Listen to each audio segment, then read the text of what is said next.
Hello, hello, hello. I am Kasasagi Usagi, and I am here with more Pillars of Eternity. Really quickly. That happened. Thank you so much. It was from an anonymous user. So thank you to them, and enjoy your emotes. That subscriber means that we have hit 15 subscriber points, and so a new emote will be here in a few days. It has to get approved through Twitch, but I can show you what the new emote is going to be for tier 1. Give me 1 second.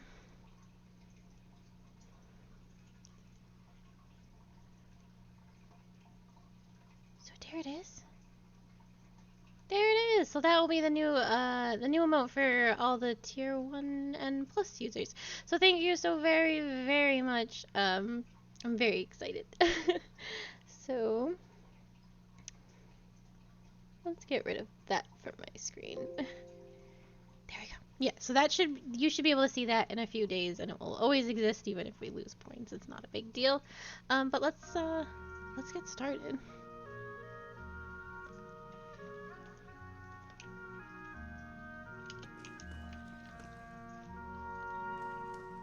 Oh, I almost did it violence. My food came out of the oven just as I had to start stream, so I'm going to chew softly.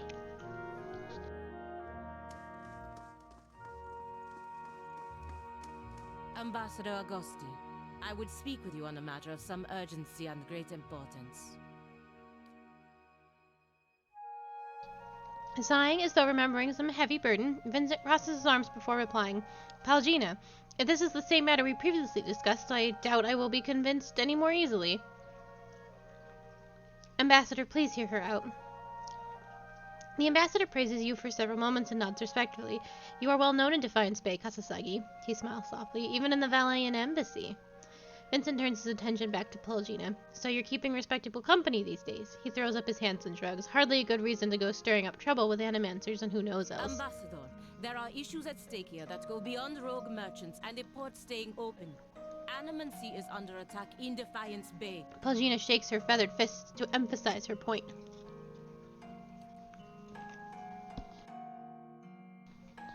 We have to protect our interests here. But this also means knowing when to avoid unnecessary entanglements. The animancers and the locals have problems. They'll work them out, or they won't. Either way, there's too much to risk by getting involved. If it is outlawed here, what would prevent the same from happening in our republics? The ambassador's face vacillates between expressions of sympathy and frustration. Valgina, I do not think your concerns are unfounded, but it's not the place of this embassy to countermand the Republic policies. If it makes any difference, Ambassador, I'm already looking into the matters Pelagina has spoken of. It doesn't, but it would be fortuitous if your investigations took you on to the Twin Elms, because that's where Pelagina needs to go. What is it the Dukes need of me, Ambassador? Pelagina recovers her determined demeanor. The Dryward's instability has created an opportunity for us to take their trade with Glanoff. We will need to meet with the Glathanians soon to secure upcoming trade agreements. The roads to Twin Elms can be dangerous, of course, but that's why you'll be our representative there. It shall see, Ambassador. But won't this provoke the dear Woodins? Their country is falling apart, and we are already dividing up their trade alliances. Provoke them into what? Going to war?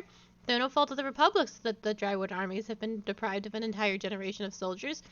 It would be foolish not to take advantage of the situation. If we don't, the Bredcarians will.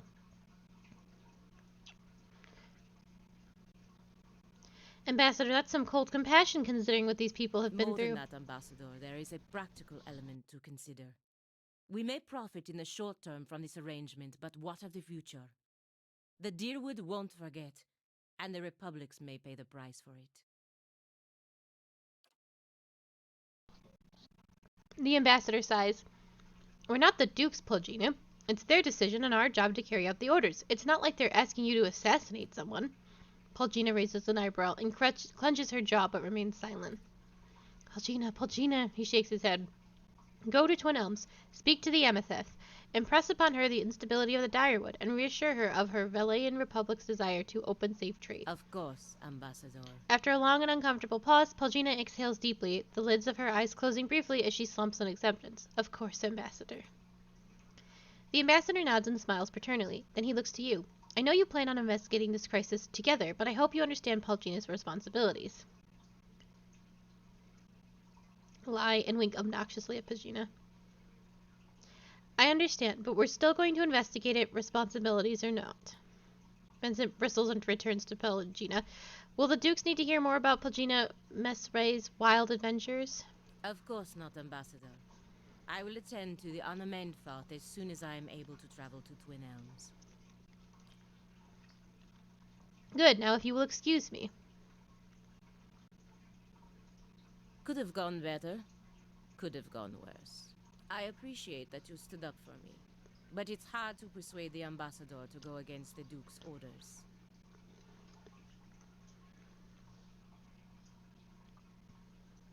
I know you're right, Paulgina. We may find a way for you to fulfill your obligations while looking into what's really going on around here. Don't worry. Enough wisdom for both of us. Now, I just need to find out how to get to Twin Elms before the Ambassador loses his patience.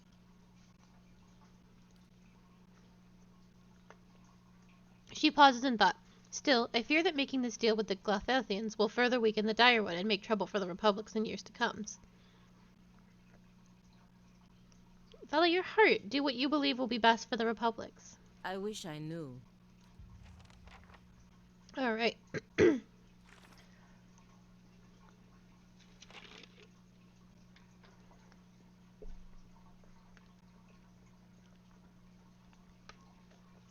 Let's see. Sagni. Right. So I need to find... I need to get that man's paperwork. And I think the paperwork is... I think in the... Is it the Duke's Palace that has that sort of stuff? The records and whatnot? I honestly can't remember. I wish I could look at these other cities. Well, let's go there first since we're here.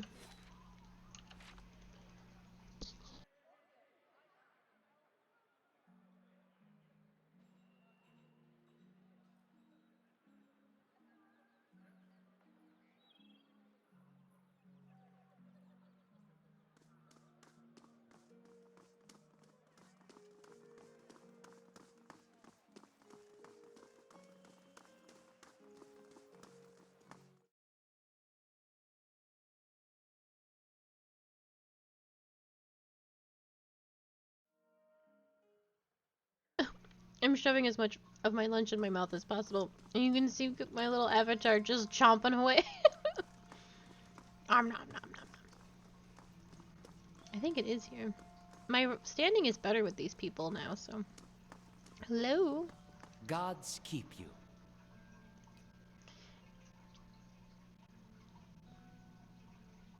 Well, I'm not gonna do that. Perhaps if you were more established in Defiance Bay, things would be different, but I have no reason to suspect you be any different from the others. Oh, fuck. I'm still not respected enough on the Direwood? Are you kidding me? Or, Defiance Bay? Oh, I'm only faintly good. Oh, I bet I know what I need to do. What about that man's paperwork? I'm not gonna take this. No. I'm just trying to take a peek.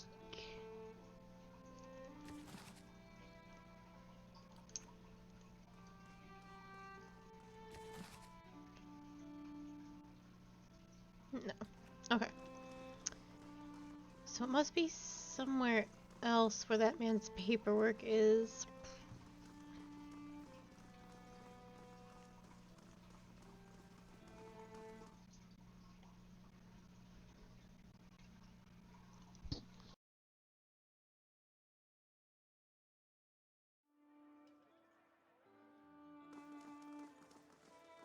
Right fetching feathers, lass.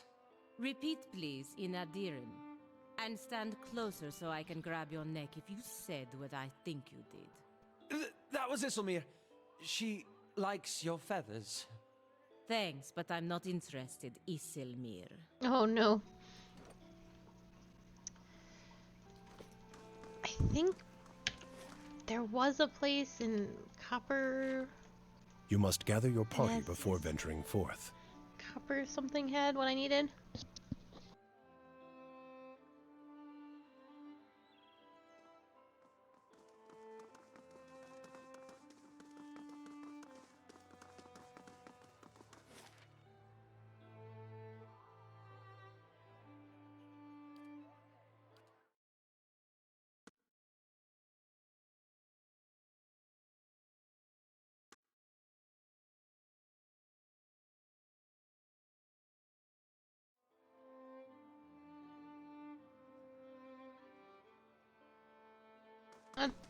Let's see. No, I don't think it's the Hall of Mysteries.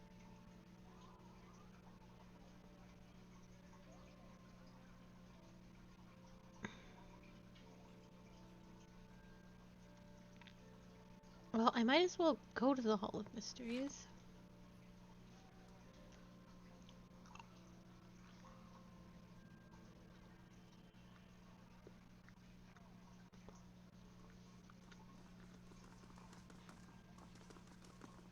Because that's where animancers are?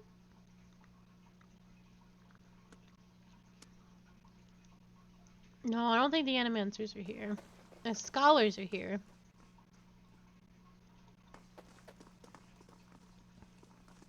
Greetings. Oh, the woman barely glances up at you from the tomes on the table as you approach. You're welcome to browse the stacks, but mind you keep your voice down. This is still a temple after all, and Grimda does not tolerate disorder. Tell me about yourself.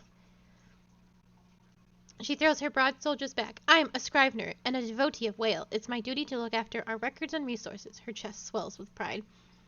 Um, anything else? This is a temple. It looks like a library. Her eyes grow wide and round. That is because it is. Whale is the god of mysteries and answers, encryption and decryption, concealment and revelation. She raises her hands to the rows of shelves. Its guidance comes from the understanding of the unknown and the protection of hidden knowledge. The Hall of Revealed Mysteries was built to celebrate that. Fascinating, isn't it? The temples dedicated to Whale tend to hold vast stores of knowledge. We use that knowledge to unravel and preserve the mysteries of the world. Who is Grimda? Fexus speaks reverently. Well, she's the High Archivist. She's one of the most accomplished scholars alive today. Nothing goes on here without her knowing about it, and almost nothing anyway. She scratches behind her ear. She'd probably tread lightly around here today. Okay. You are just scholars and priests. Yeah, we've talked to you. Welcome.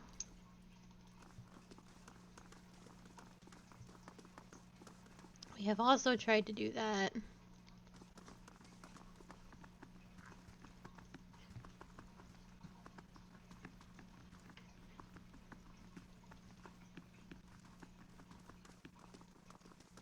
Yeah, not in here.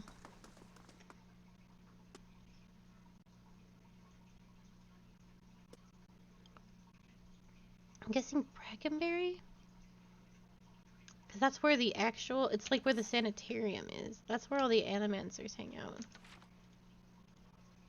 And if not there, then I, like, legitimately don't know. But there's other things I can do until I figure it out.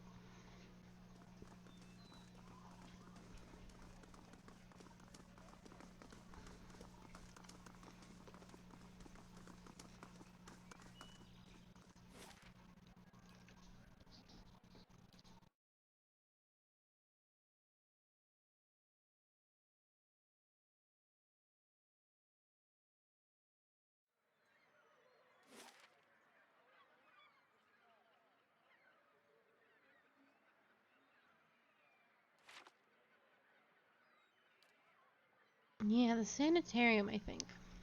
That's like my last hope.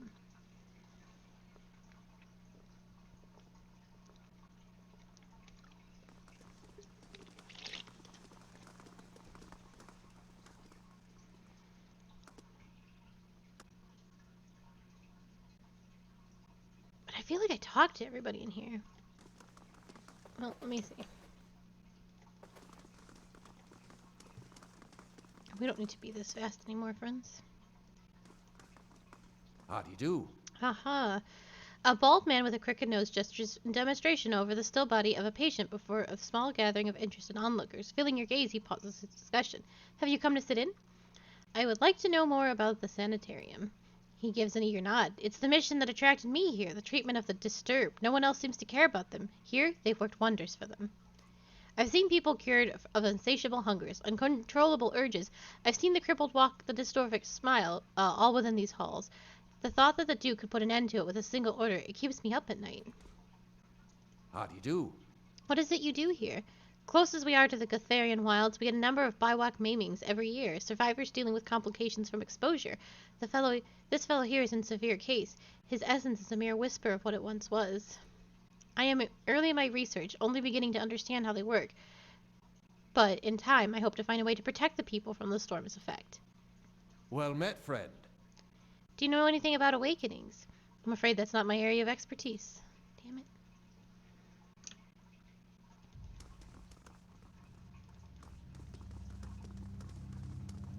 Oh. A well-maintained statue of a middle-aged man presides over the room, looking down unblinkably over the bustle of harried academics pestered by the hopeful desperate. A strong warmth emanates from it that you could sense from across the room. There is a human soul stored beneath the stonework. You feel its attention turned towards you. It has been some time since a watcher graced these halls. His voice echoes deeply, rumbling the floor beneath you. I am envious of your natural insights, traveler. I can only imagine how it might have helped my work in life. Now, what is it that has brought you to my sanitarium? Ethelmare. You may have a member of the Laden Key in your midst. Ethelmare groans and the stone around him shudders. I could have done without hearing that today. Many have their intrusions been into our affairs. Of course, one can seldom be certain whether they've meddled or whether a calamity has struck on its own. But a few of their less skilled infiltrators have been exposed from time to time. They are a perpetual nuisance. Once again, I am reminded how envious I am of your gifts. I suspect they would be of some use in verifying one's identity. You are at odds with the Laden Key as well, I take it. They have something that I need. I hope it isn't knowledge you seek. They are seldom keen to part with it.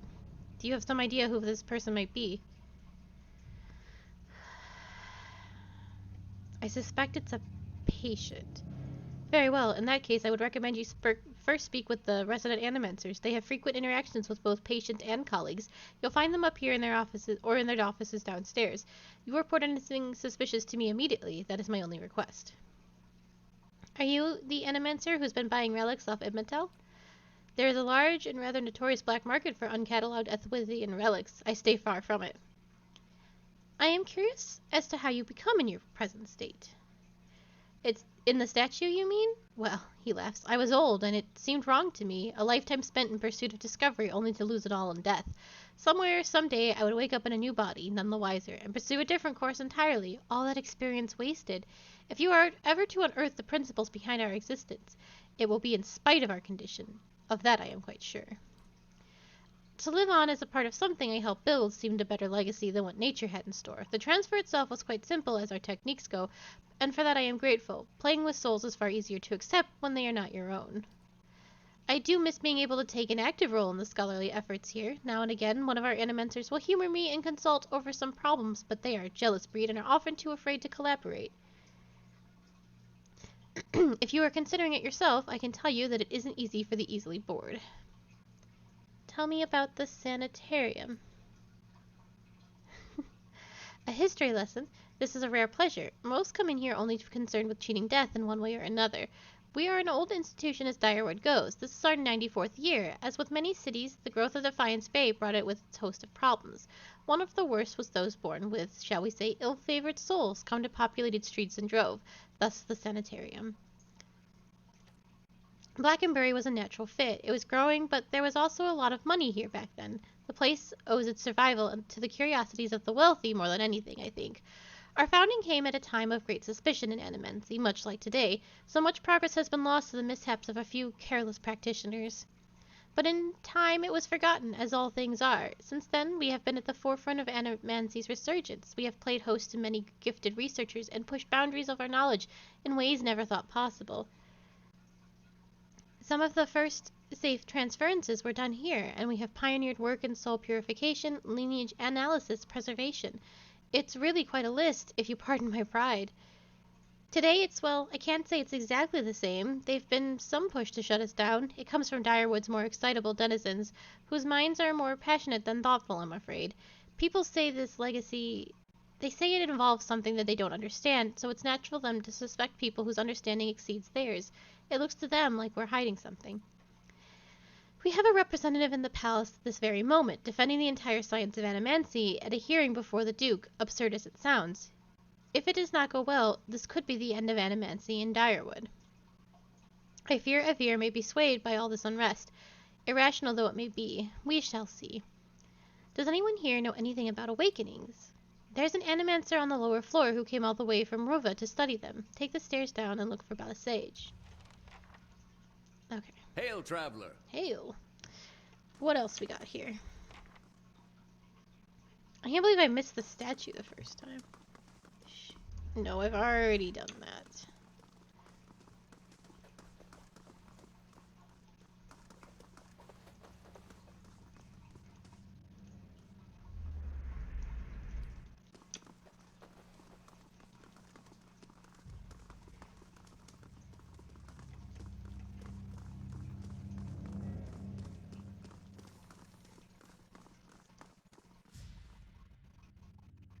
To whispers and shadows.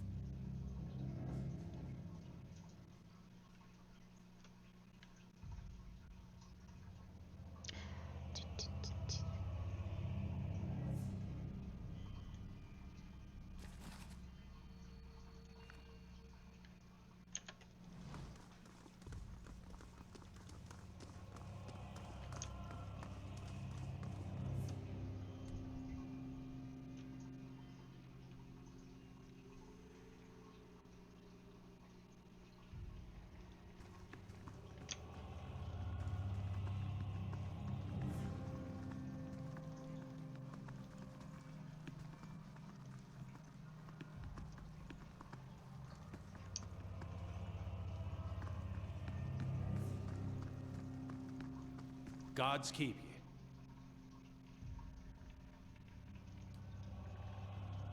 Has anything unusual been happening around here? You must be joking. This is a sanitarium. Nothing is usual down here. He pauses. Although, now that I think of it, the patients seem more agitated lately. But they're...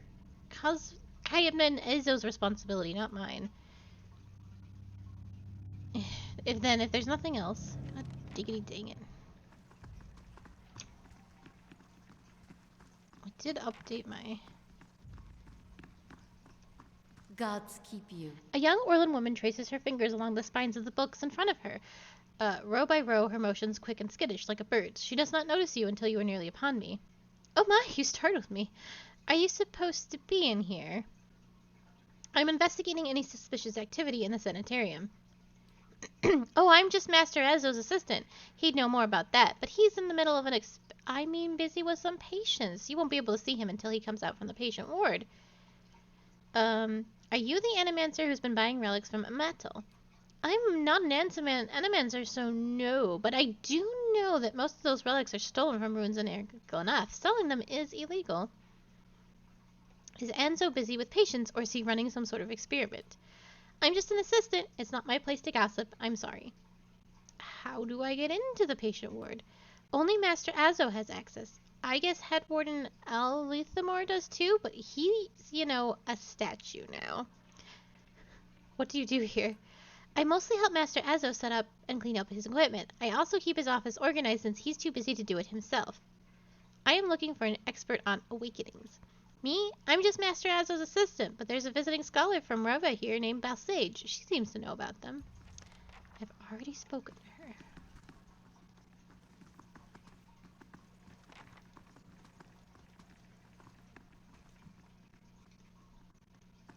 Oh my god, do I have to go back upstairs and ask the man himself to let me in, which he should have done originally? Alright, pick up the pace, everybody.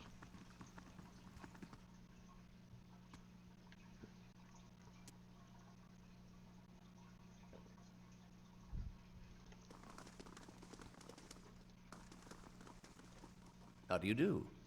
Maybe, have you learned anything of interest? Maybe, is Kadam Azo running experiments on the patients here? Experiments? Cadman Azo is in charge of patient welfare now. He is not authorized to run any more experiments. I am disappointed in Cadman. I had hoped that he would be the one to guide your inquiry.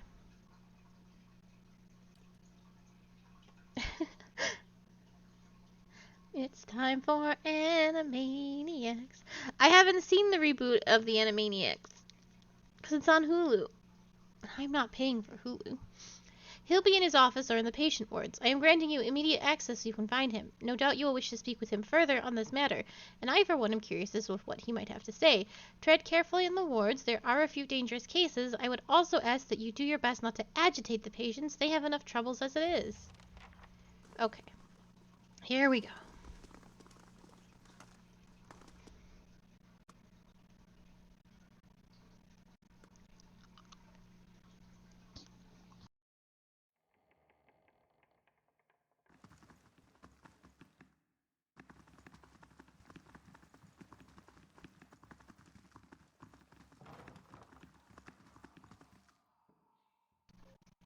Oh, I have an important inquiry. Can anyone else have a little doggy or pet? One day.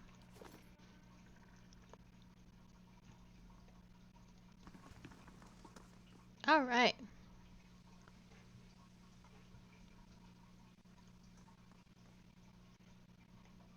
Oh boy.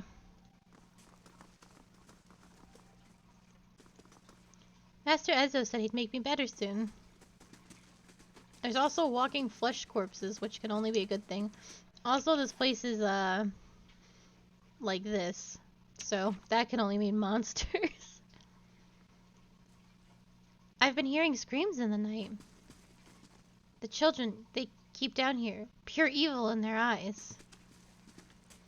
They say I can't leave yet. Can I just take? Does anything matter in here? Hell no, it doesn't. I don't like this place. A curved spine twists the woman's posture forward, her greasy hair draped over her large eyes like vines. She smiles at you. You must be visiting someone. Then, noting your appearance, she adds, a friendly visit, I hope. What do you know of this Animancer, Azo? Oh, I like him very much. Many Animancers could care less about their patients. Look at us like vermin from their experiments, but Master Azo treats us like humans, even the very sick. You can tell he does this to help people. He's helped me understand a great deal about myself, and I know he's done the same for others. It's too bad what they did to him. He hides it well, but I know he's still affected by it. What do you know about, what happened to Azo? Fario's eyes dart back and forth, and her voice lowers to just above a whisper. They don't like to talk about it, but there was an accident. He's said to be one of the brightest in Direwood, that was his reputation here, and that was what brought me to seek his treatment. People say it was ego that drove him to try and solve the legacy, but that's hogwash. Even if he was a bit of a showman, he loved his homeland. He thought he could help. He wasn't one to speak of work, suspected his colleagues might have tried to steal it, but he told me once that he had figured out a way to create a soul. Not a soul exactly, mind you. How did he put it? A proxy, I think he called it. He had some machine that drew energy out of the very ether. Can you imagine? The point is, it was going to help with the legacy. It was going to make Hollowborn into something easier to love and care for. Gods know that's something we need. Do you know what they call those empty little babies in Ordra's gift? No, tell me. They call them buoys, because so many of them are found floating face down in the water. These are mad times. Anyway, Master Azo had a scheduled public demonstration of his work in Copperlane. He was so excited. And the next day he was locked in his office, turning away visitors. I heard, and he stopped seeing patients. I don't know exactly what happened, and I don't have the heart to ask him, but I'm glad they're letting him treat people again. Do you know where I might find Azo? I think I've seen him around today. Have you checked the laboratory? He shares a wall with his office. He's been spending most of his time there lately. Have any of the patients here been acting unusually? Well, there's Batica, who relieves a murder she committed more than 5 lifetimes ago. Eidelman, who they say has only half a soul and was found collecting the faces of others because he believed his own to be a false one. Graham, he speaks in a language no one understands and wails at night sometimes. Different from their normal behavior, I mean. Well, yes, I suppose, but nothing they didn't volunteer for. Master Azo let us know a number of patients in the North Ward had volunteered for a new therapy and would be escorted to his laboratory to receive treatment. The North Ward has our most troubled cases. I'm glad some of them have chosen to get help. It seems to me it's gotten quieter over there since it started. Would I be able to visit the North Ward? They like to keep them separate. I don't know that I've ever seen the guards allow a visitor, just Master Izo. You might ask him. He's very sympathetic. Why are you in here? Behind her hair, her cheeks flushed. I don't want to say. You'll think less of me. I wouldn't worry about that. Well, these last few years haven't been kind to me. They haven't been kind to anyone, really. I try not to think of it as a personal. I lost my husband and both boys in the Saints' War. My daughter, the legacy took her before she was ever mine. I made do. What else can you do? I moved into a tiny place in Order's gift, got by mending clothes on the kindness of strangers when I had to. But I was surviving and the gods were watching over me. I could live with that. Then one day this noble woman walks in. Wants this fancy gown fixed. Gorgeous thing, this shade of blue I'd never seen before, only I had. I looked at it, and it reminded me of something. I had what they call an awakening. I remembered being a nobleman myself in another life, people doting over me, men doting over me, me! The best food, the most beautiful home, all the things you'd never dare to dream of, they were mine. It was poison knowing that, all those things I had that I'll never have in this life, it did something to me. My food started to taste rotten. The walls of my little room seemed to close in around me. I stopped being able to sleep in my own bed. So I came here. It was that or break into an estate and start ordering servants around. It seems like such a silly thing to worry about. You don't have to tell me, but I can't get past it, and I start to wonder, did the gods choose this life for me? And if so, what terrible thing must I have done to deserve it? Nobody deserves to go through what you've gone through. I hope not. I can't even imagine the monster who deserves what half the patients here go through every day.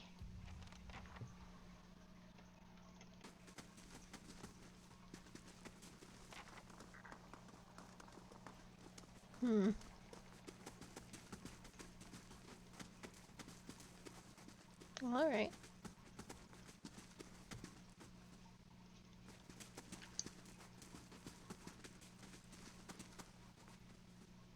Keep your distance. Works in the back cell there. We've had incidents when people get too close. I want that box. Do you mind, flesh construct? No, it appears to be canon. That's what I'm going through as well. I'm reliving my past life and whatnot.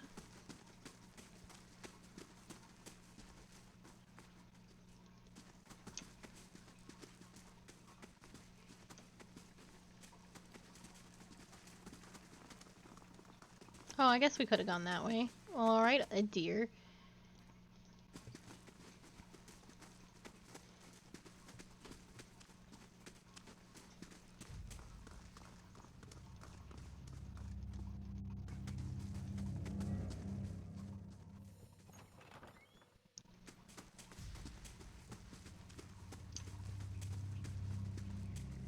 Would this be A considered... simple test. That's settled. Would this be considered stealing? Apparently not. Copper wires and conduits are shiny. The device is warm to the touch. I can do that. That's settled.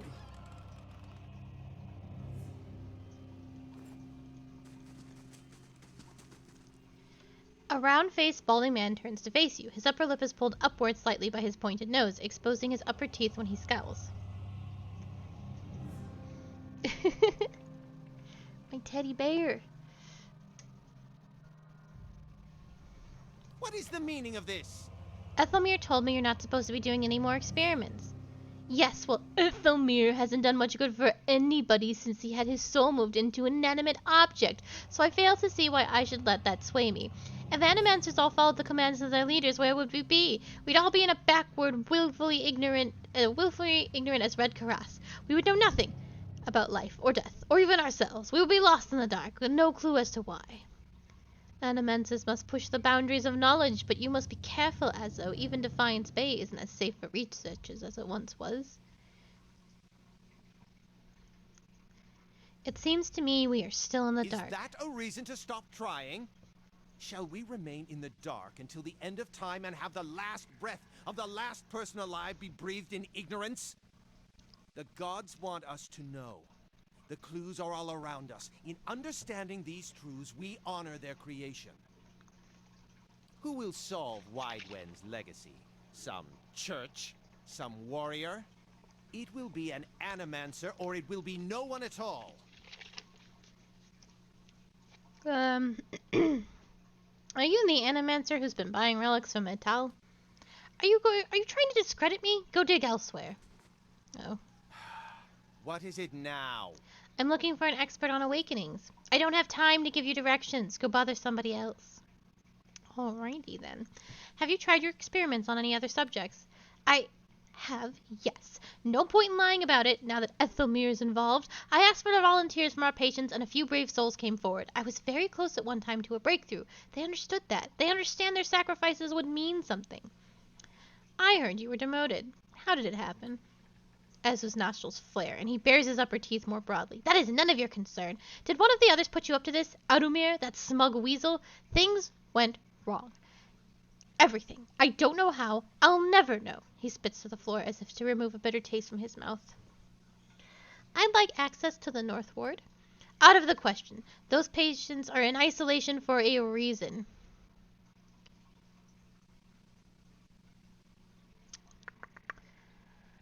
Your forehead seems damp all of a sudden. Perhaps I should discuss your insubordination with the head warden. You smug cretin.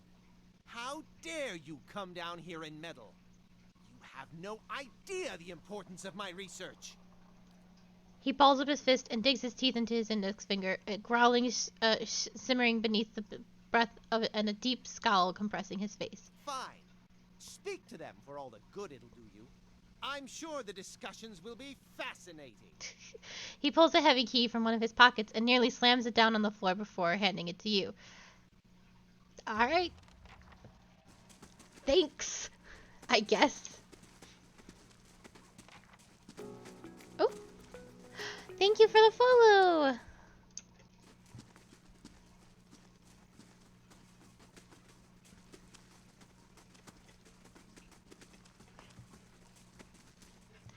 Bum, bum, bum, bum, bum, bum, bum, bum.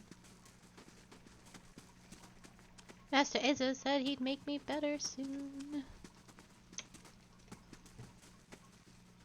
Man, I don't trust these flesh constructs as far as I can throw them.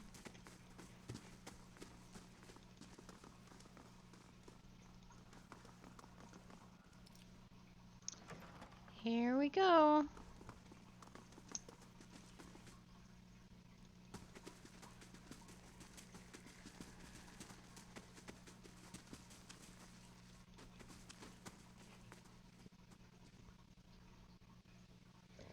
Hello. It is. I've played a little bit of this game before, but not very much. I definitely didn't beat it.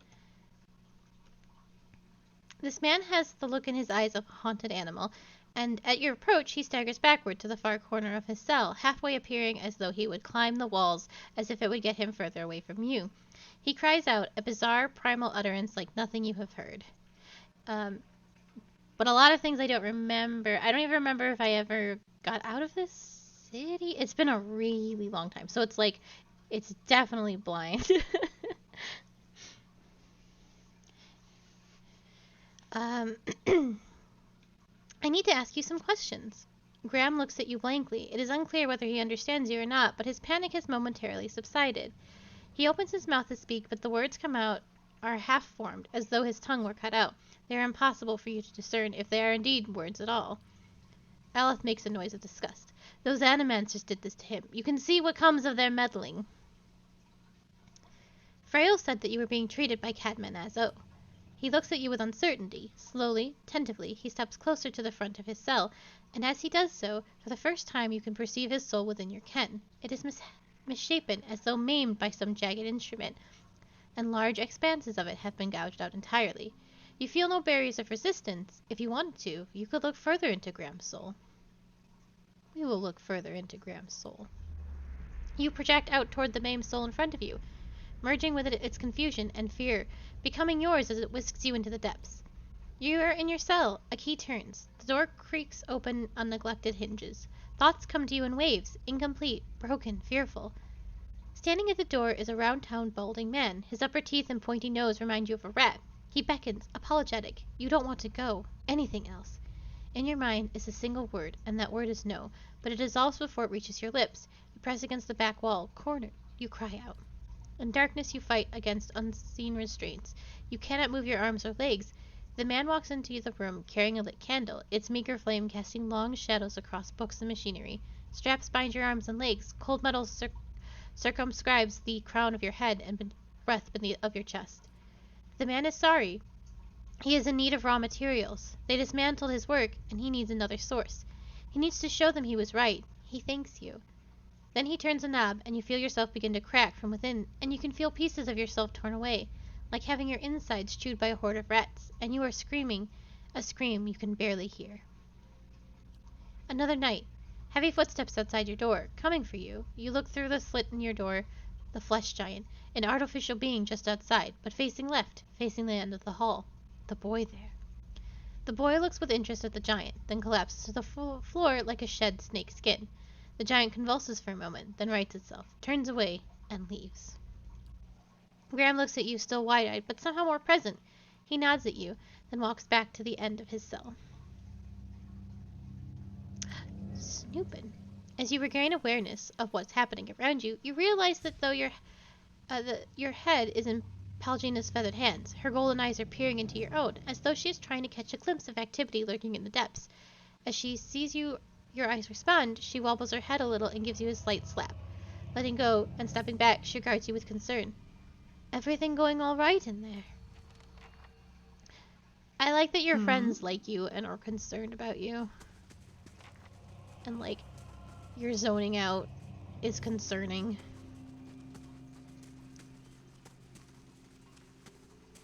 We gotta find that little boy, I think. A willowy adolescent boy stands at the center of his cell, gawkish and stoop-shouldered. He stares straight ahead, the occasional blink his only movement, and it is unclear whether he registers your presence at all behind his glassy, doll-like eyes. In this state, the barriers between your soul and his are thin and porous, easily bypassed if you should wish it. Touch it. You close your eyes and edge forward toward the boy's soul, and as you near, a sudden malice comes over you. You are cold and warm all at once, sweating and shivering and straining for breath, as you did on your caravan journey. The soul you approach is the wrong one, a parasitic plant that strangles its host. It is predatory and pitiless, and you have crossed paths with it before.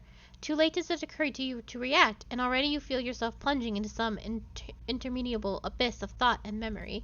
You are standing in a cell now, the same cell in the sanitarium. The halls are moonlit and empty, and you are waiting.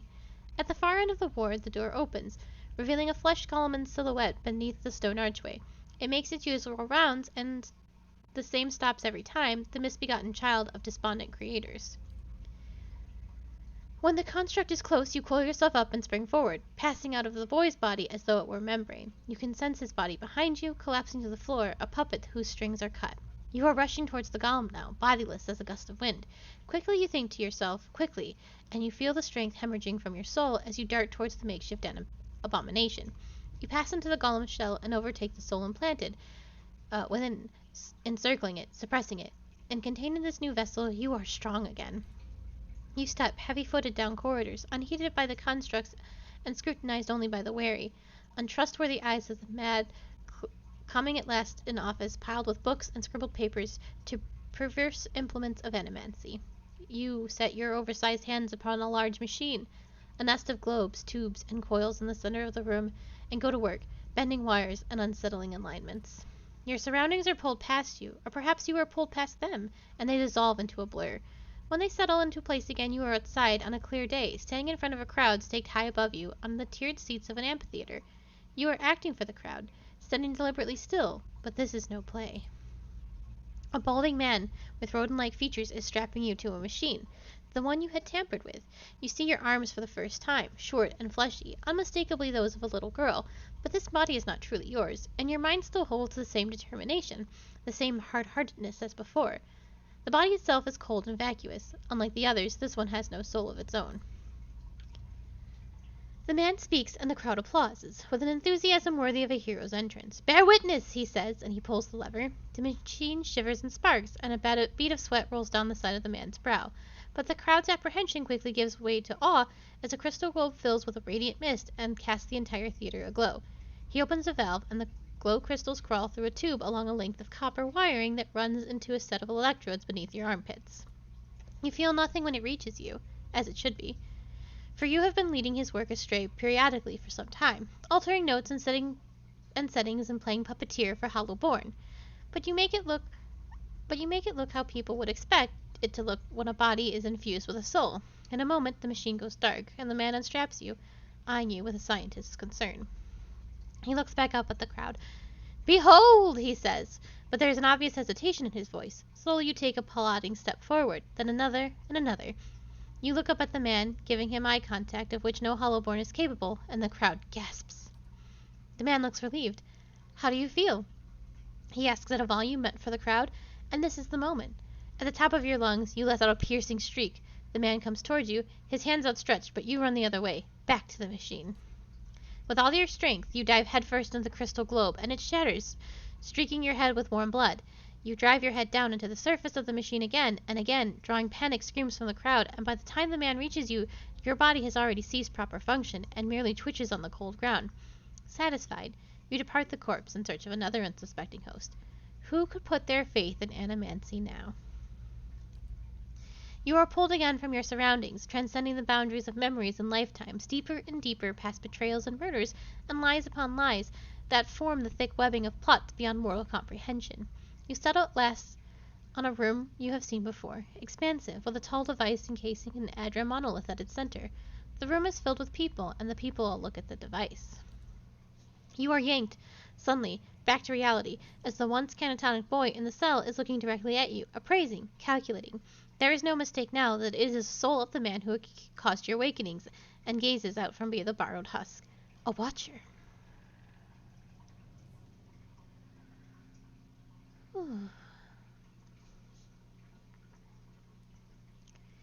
I believe we share a common past. I am looking for some answers. Is that so? He makes no effort to hide his disinterest, but he continues to search your eyes. He makes a slight grunting noise, and his eyes soften for an instant, and it seems for that moment that he recognizes you. He opens his mouth to speak, and then seems to think better of it, of what he was about to say. His jaw tightens. I know your look, your hunger.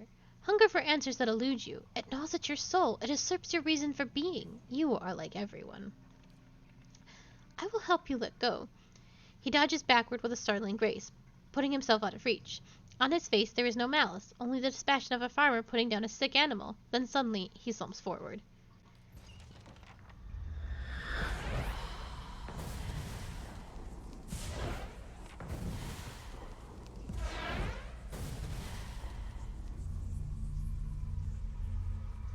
Oh, beans.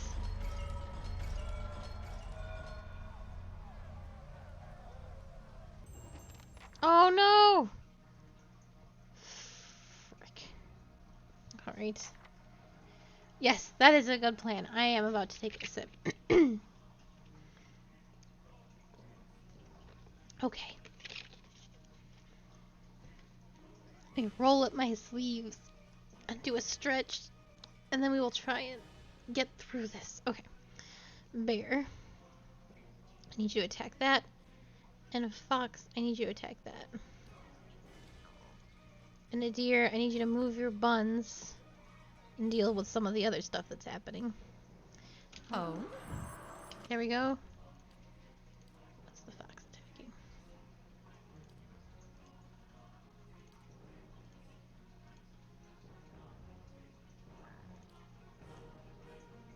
I'm here.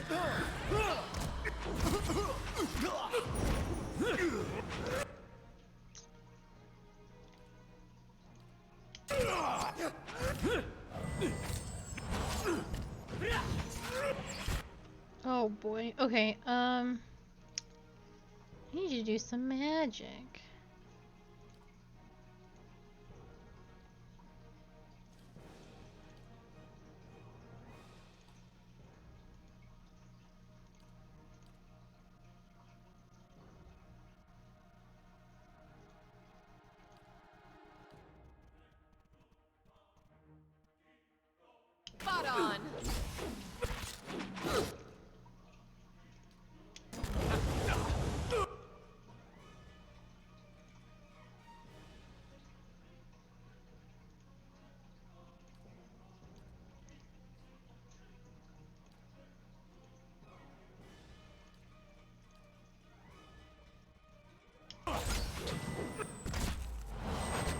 Dead on. She's not gonna make it.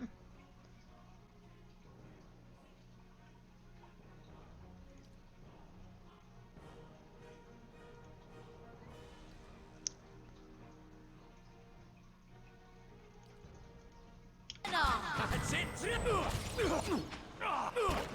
Shit. Bear, I need you to do a miracle.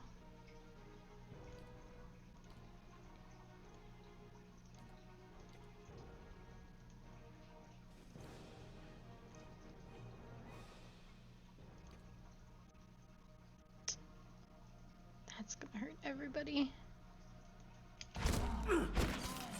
Love!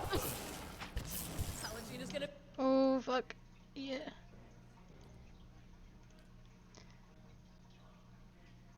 be mad when she wakes up. I think we're good. Yeah, we just got the one left. Alright, that wasn't so bad. Everyone was in a real bad place for that sort of nonsense. Are we all Yes. good, everybody? Let's loot. What's going on with this man?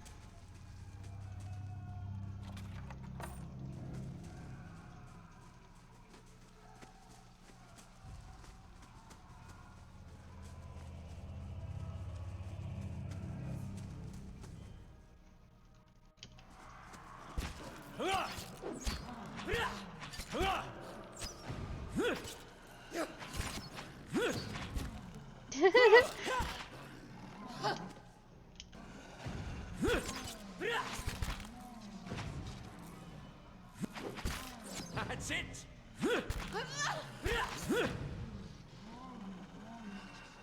My time has come at last. Oh boy. Oh boy. Oh boy, oh boy. Okay. Bear. We need to keep stuff off of her, 'cause she's not doing so good. Alaf, I love you dearly. You're in the way. There we go. Start dealing with that. You also. Hey. You can do it. Come around this way. Leave it! Here we go. What are my archers doing? It feels like probably nothing. Dead on. Dead. There we go.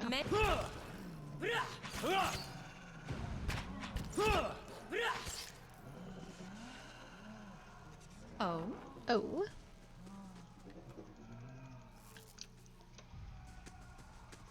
Oh no! Dead on. She's dead. Did I do this? Not really, right? Like, Spot. I was definitely the match that lit the flame, but you can't blame the match for the explosion, right? Can't wait. Is that a good analogy? I don't know. I don't think this is my fault. But it might be.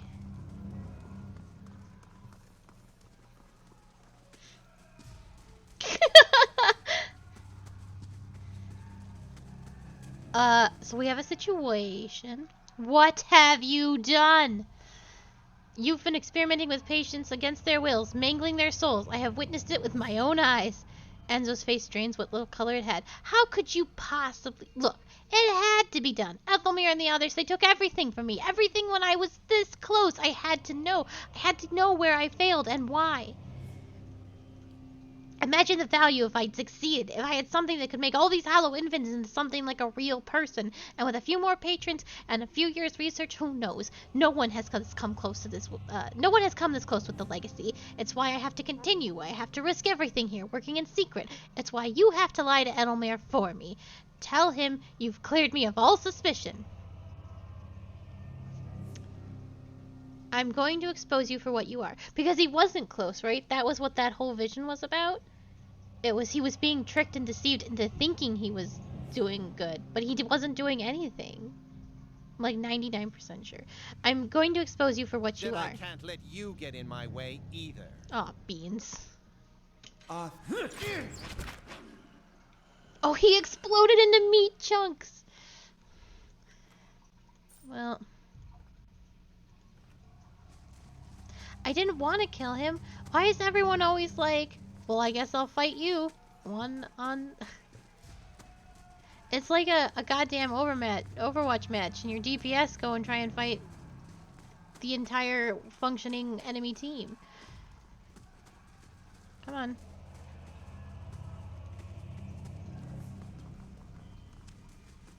Oh, I'm so sad.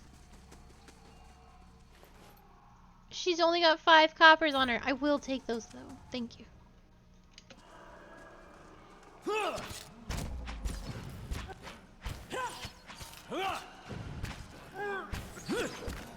I guess that's true. Let me loot, please. I want those meat chunks. Oh. Oh? Oh god, help him. You maniacs.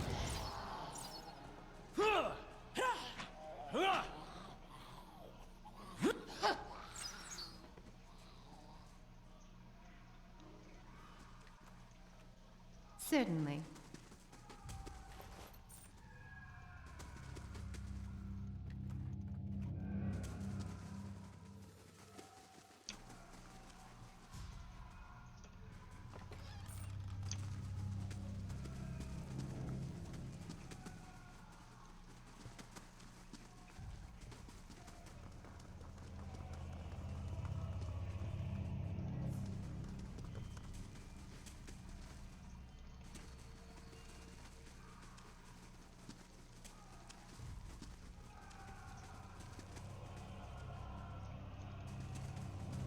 I just want to make sure I got everything.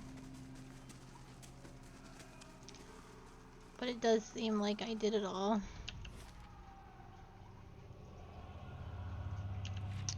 I think we should leave.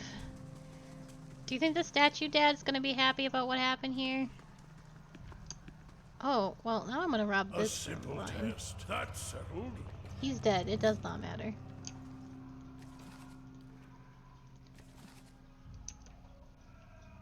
Ooh. Oh, I can read about all the patients here. Hold on. That actually will be interesting.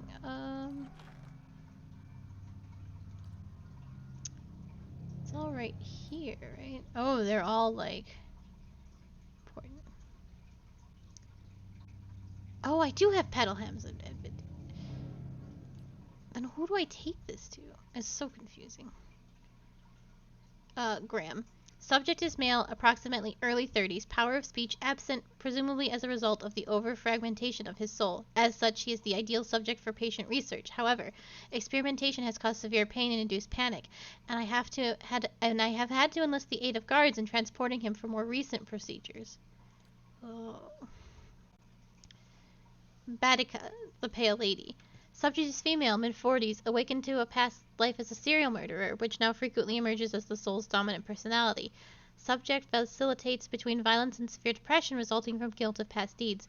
Weak candidate for present research. Oh,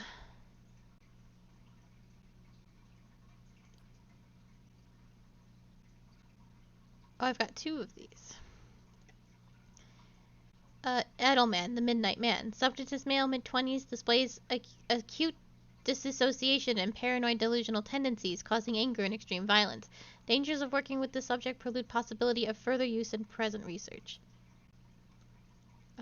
Uskayum. Subject is a male, approximately 17 years of age, admitted for episodes of catatonia followed by occasional violent outbursts. Initial analysis of soul revealed severe fragmentation and essence deficiency.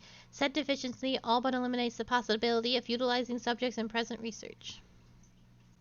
Note from Ezo. Ripley, I require more copper tubing for my next experiment. Do not requisition it from the sanitarium stores. I don't have the time to deal with the head warden's inevitable questions. Woofa doofa.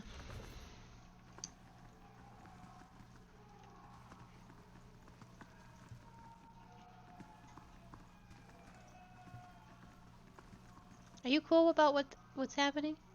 The head warden must be told about what's going down here. Yeah.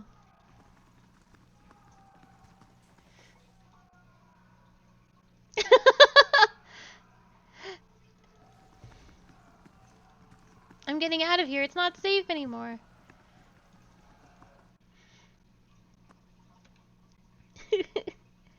This wasn't, like, technically my fault. I didn't do it on purpose.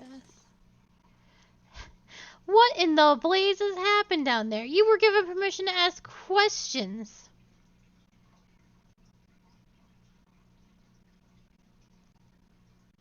I had things under control until I killed the Laden Key spy, at which point he possessed a flesh construct. You finish your explanation with Ethelmir breaks his silence. I have read accounts of people in history who could do what you describe. The accounts are few and brief and never reliable. Some go as far to suggest that they are the same person. If truly such a person was here among us plotting our ruin, would that I had a body again, and could be of some real use in our time of need. I fear what the future may hold for this place. I am grateful you were able to dispatch the threat before the loss of innocent life. We very nearly had another scandal on our hands. Would you not say what just happened is also still a scandal? What of Anzo? What part did his experiments play in this catastrophe? I confronted Azo. I was forced to kill him. He groans in disgust. Such a waste. There was none more gifted working here. In time I had hoped to rehabilitate his image, but a man like his, so full of ideas, leaves little room for patience. I would inquire more into the matter, but in truth you have done this intrusion a favor. Were his transgressions ever to reach the public, there would be a terrible uproar. I was blind to have trusted him a second time. His tone takes an ominous quality that reverberates all around you. I trust you will be more cautious in future inquiries. Welcome! Yes. I will be most cautious in future inquiries. Wink.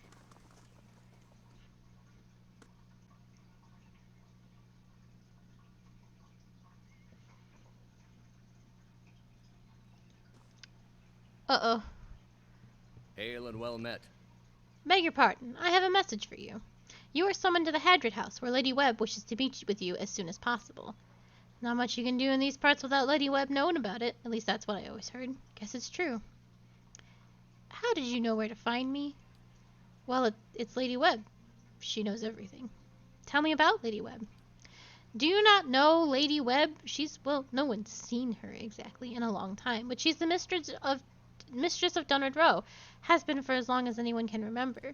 He pauses, eyeing passerbys with suspicion. Quietly he continues. She's supposed to be old. Older than anybody. And she never leaves a room. Some say she's wasted away and just a pile of bones kept animated by dark magics. She's still at it, best anyone can tell. Learning things, keeping us safe, pulling the strings behind the throne too, it's said. Has a ring of ciphers doing her bidding, telling her everything that goes on. You do wrong in this country, before you go asking the gods for forgiveness, best you ask Lady Webb first. I know all of this. Oh, very well. Well met, friend. Well met. We will go meet Lady Rowe. But she's plot related, so I'm gonna give that a moment's pause.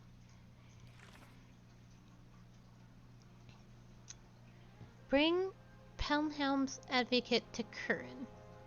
Who is Curran?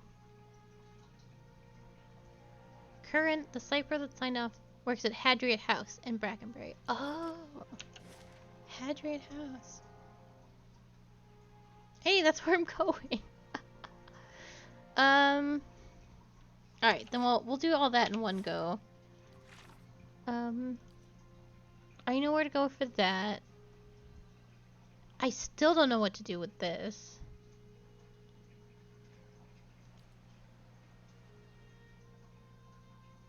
Aslan's compass.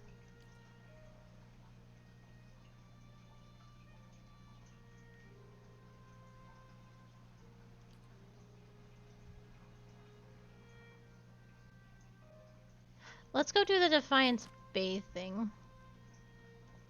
Yes. Before we do Harriet House. Actually, Certainly. since we're going to Otto's gift, it's like right here. Let me go back to the... oh, my throat.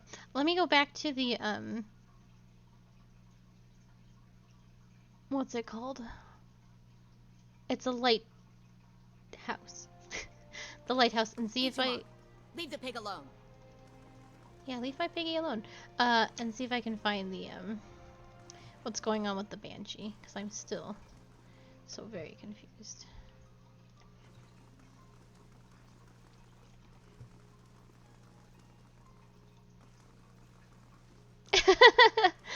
No, I did. It's fine. Wink.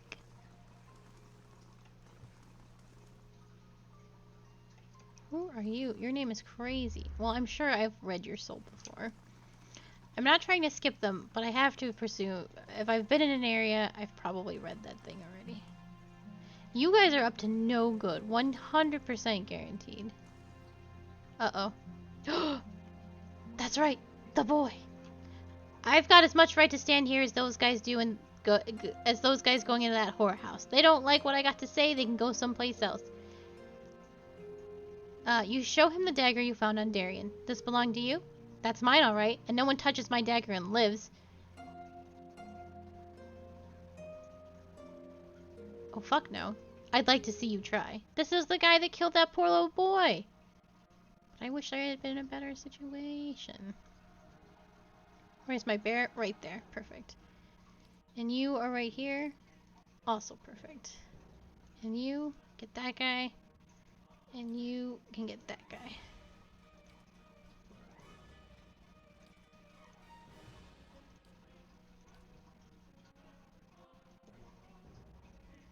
And we should be good? Yes. And then you're always a mystery. Because you're a melee for whatever reason.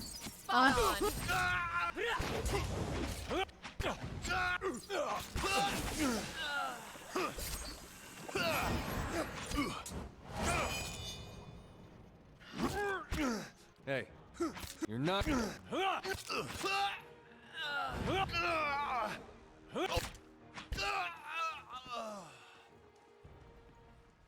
was a little spicy. My cleric loves to tank. For reasons like... The B-boy, I completely forgotten, honestly.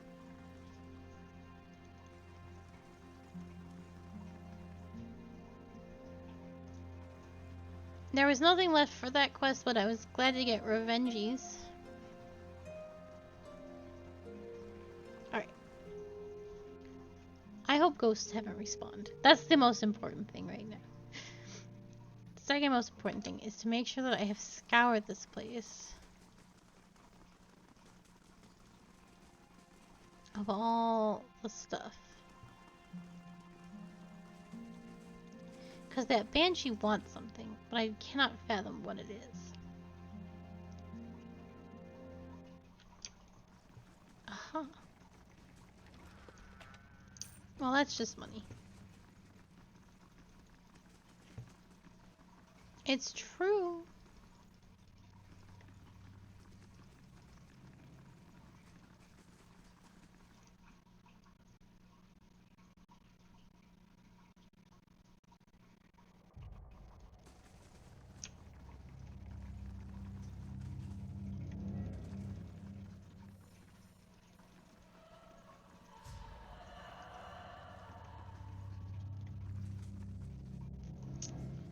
What do I have?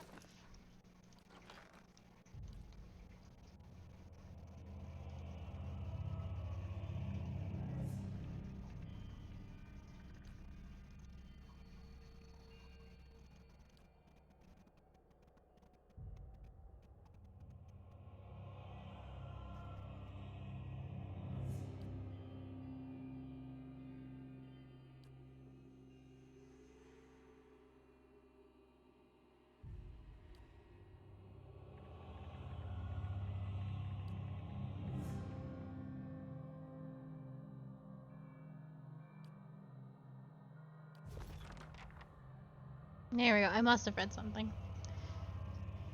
Shrieking sobs pierce your ears.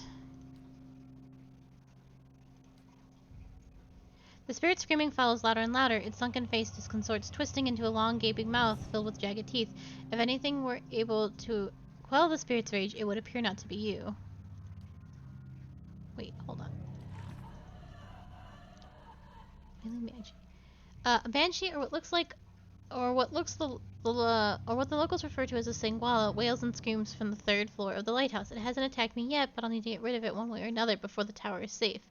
When I got close enough for a good look, I noticed the spirit seemed to be watching the horizon for something. Its hands were stained with something dark, blood or ink perhaps. Maybe I'll find something nearby that can help me.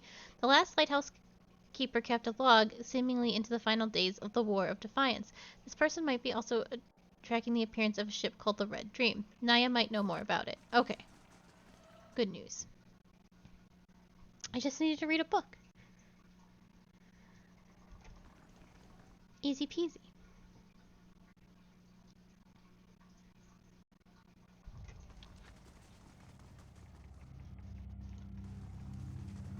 Easy peasy.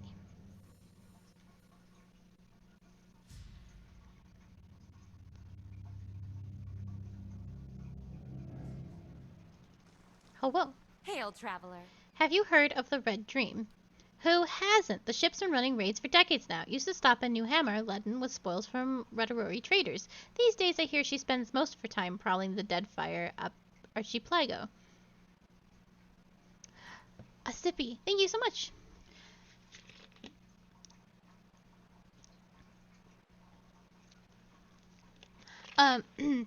Neo points to a ship anchored in the distance. That's her.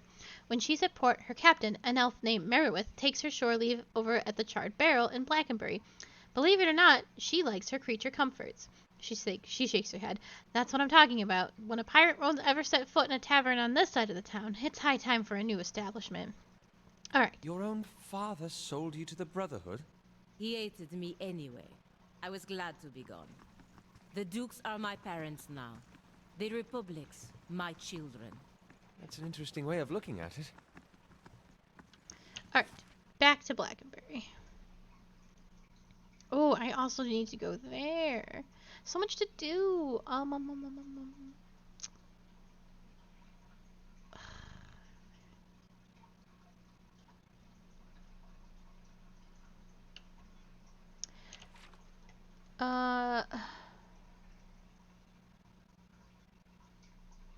Let's do Blackenbury stuff first. I have to go to the inn, and then we can rest, because everybody's a little hurt. And then we can do Heritage Hill. Because there's some crazy shit going down in Heritage Hill, and I know I'm gonna have to fight. Because that map wasn't automatically filled out. And that usually means there's a scrapping. My characters, I think there's 7? 6? Probably 6. Oh? Adair, how is it you Eothasians stay so optimistic? The world has not given your kind much reason to hope. Yeah, they're all level 6.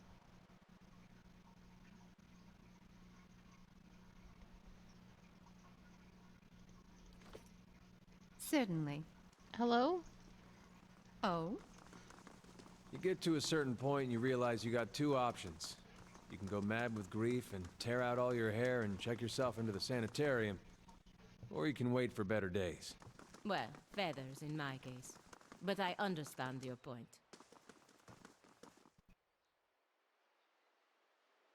I don't know, I think the godlike looks so cool. I like the moon godlike a lot. She's like insanely pretty.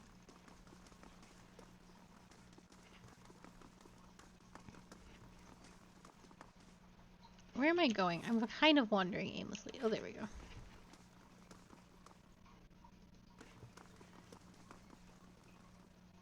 It's really, really good. My favorite ones are when Matt Mercer talks to himself.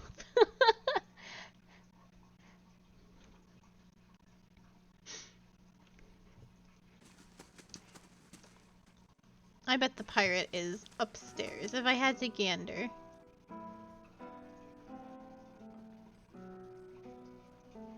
Oh, well, maybe not. This place is,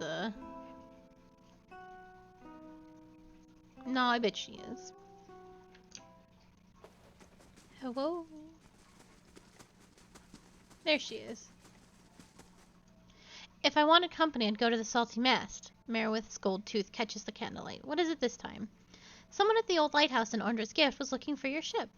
I didn't peg you for a liar, at least not from what I've heard. She looks over at you, narrowing her eyes. But that doesn't mean I don't believe you. She leans in, her voice a low hiss. You'd better explain what gave you such an interesting notion. The lighthouse keeper watch for your ship every day. It's all in the log. No.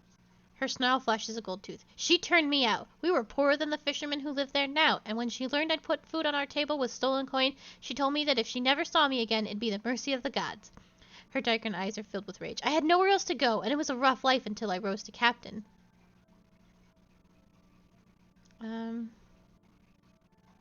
She ignored the Endirian in advance to stay behind. I think she was waiting for you. She turns her eyes away. She was always so stubborn. I forget sometimes where I got it. She gulps down the rest of her wine. I'll go. Perhaps it'll give us both some peace. There we go. I've done it. I figured it all out. Yeah, Defiance Bay is definitely where it picks up.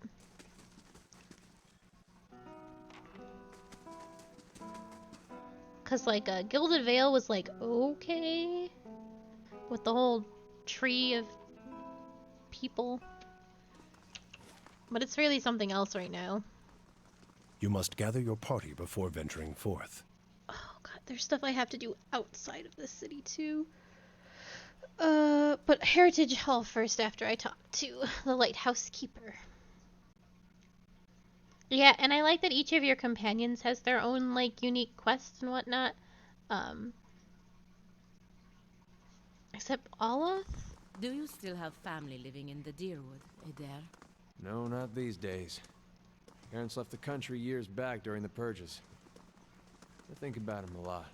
It's a shame you and your family suffered, even after the Saints' War ended. You Deerwoodens certainly have a knack for holding on to old grudges. I just wanted to hear their dialogue.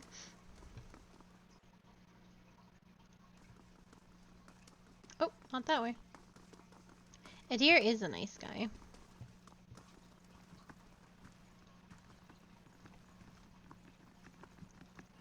Oh, I forgot to stay at the inn! Well, I can do that at the Salty Mast. I am not going the right way. At all.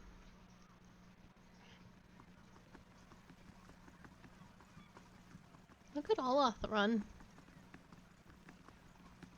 Greetings.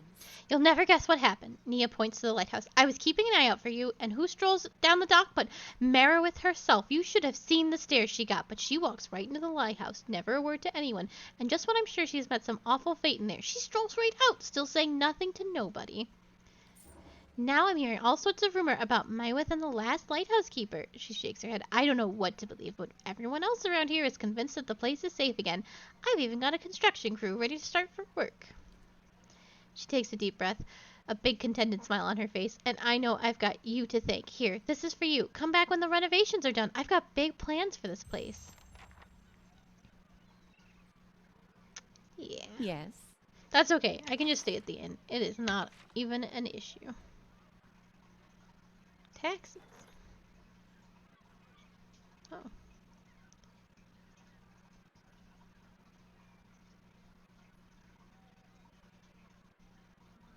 Oh, well, good job, Kana.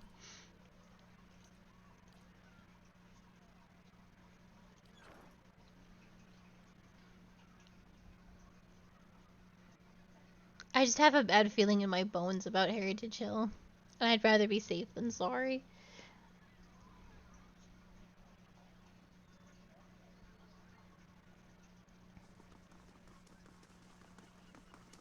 Here they come.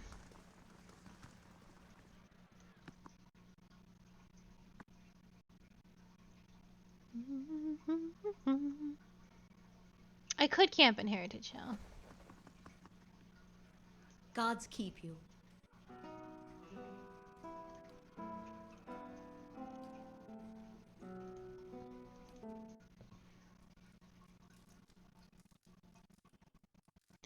I do have a lot of camping sets.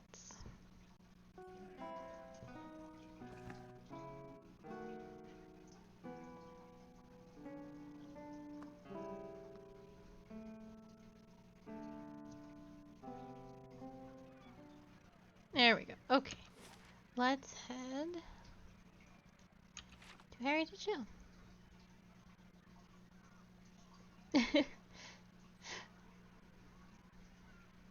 It's the common conundrum of, but what if I need those for later? I have to hoard all 99 of my potions, because you never know when I'm going to need them for the final boss.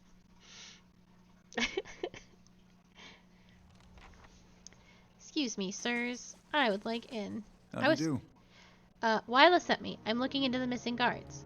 So you're the one she sent word about? The guard looks you up and down, frowning. I was expecting her to send a whole squad of just dares. Not that I'm volunteering, mind you.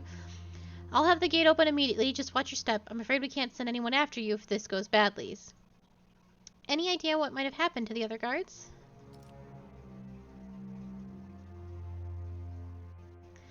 None, and I have no desire to find out, if you catch my meaning. The ones that disappeared weren't the deserting type. The worst part is, both times the watch disappeared, the next rotation found the gate unlocked. I don't know whether they went in or whether something got out, but it's the latter. Refugees are going to be the least of our problems. Heard or seen anything unusual? Friend, I try and hear and see as little as possible. One of the women in the last watch said that she'd heard someone shouting from the northeast part of the district, something that sounded like an order, but I don't see how anyone could survive in there. Once or twice I've caught a glimpse of something moving on the other side of the gate. The guard shudders. I just soon forget it. Oh boy. Oh boy. Place gets my blood beating in all the wrong places. Alright, we need to stop being speed racers everywhere. Ugh, let's start this way. Oh, good. Good. Hey. Oh, god damn it. Sonic, you're in the way. Everybody, let my tank do his job. There we go. Now please.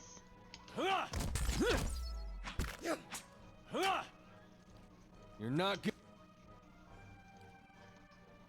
No, I think I hit. getting through me. Spot on. You're not. Everyone, this has been a disaster.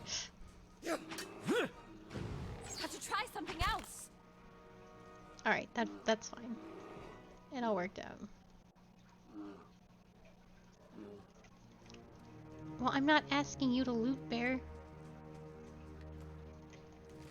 A boat?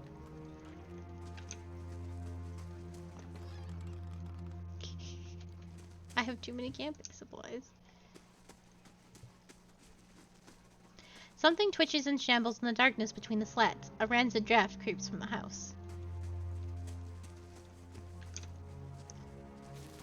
If I was to take a guess, because I legitimately don't know, I would say this is more Animancer oopsie doopsies, and we've got ourselves, the Animancers accidentally did a whole zombie thing. Oh. Finish them. I can't quite remember because it was like last week, but like they were accidentally creating zombies. Yes. And I think that's what's going on here.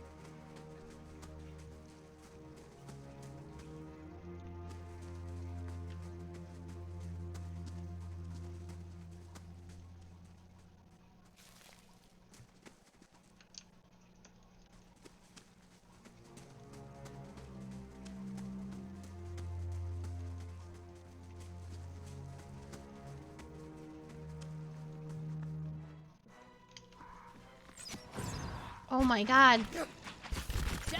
There's so many. Okay. Ella, I need you to do amazing things right now. I also need you to take care of this. I'm ready.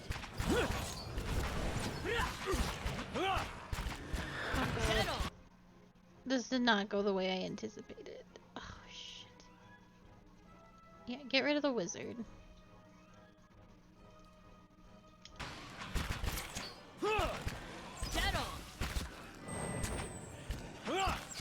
Woman, right there.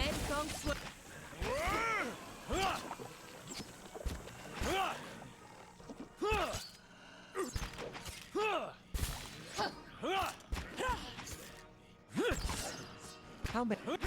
Let's have it out!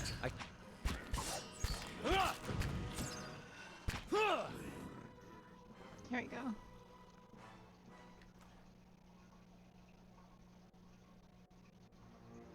Yeah. Yes.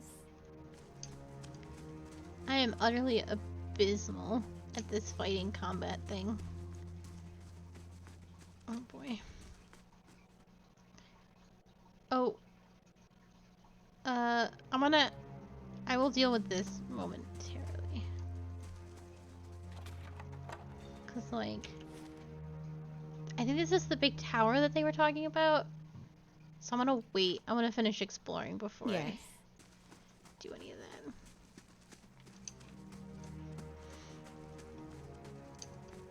Hmm.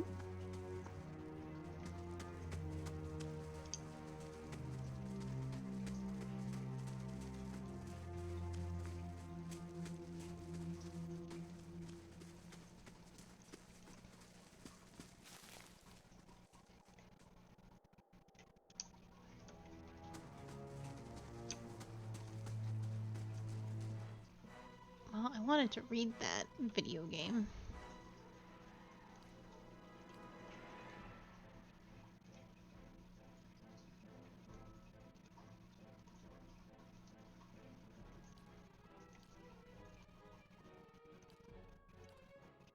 Hey. Okay, good.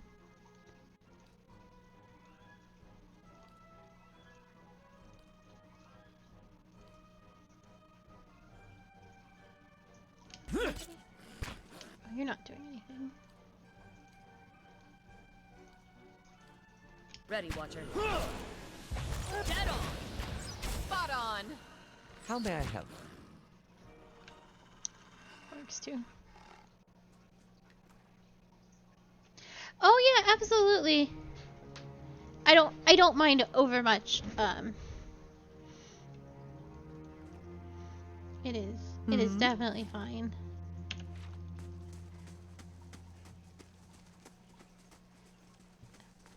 I am not particularly good at the video game. You should see my Darkest Dungeon streams. Everyone has to hold my hand. Don't go in there. Okay, so there's that to look at. There's the thing down there to eventually look at. I would like to open that, please. That's fair. Well, I know where a ton of camping supplies are if things ever go bad.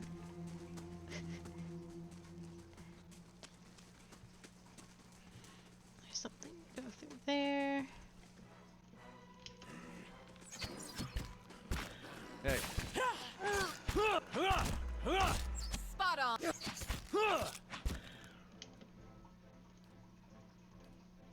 Welcome back! Are you doing homework? Ready, Watcher.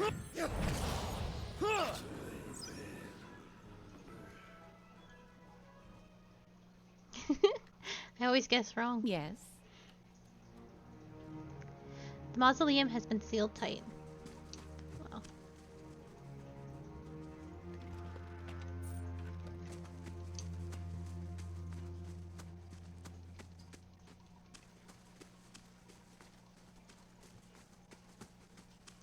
A simple Aw, beans. test. That's Okay. You're like right there. Oh god, you're gonna be obnoxious. There we go.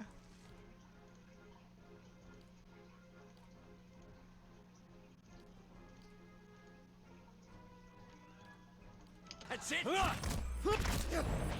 That's it.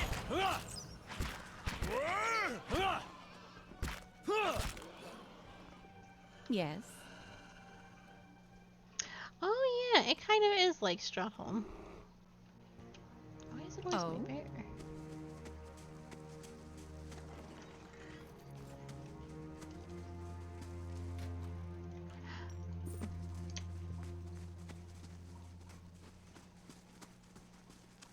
my gosh, there is so much. So much. Ooh.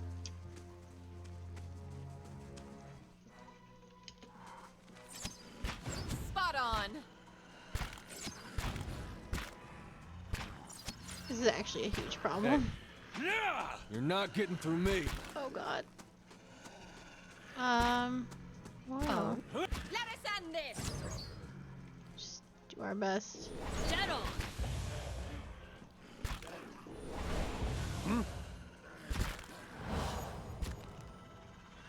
Let's burn this away! How may I help? Yeah, we're in a Yes. bit of a situation, boys. I'm here. Dead on. Spot on. Can you still Hey. not hit this thing? There we go.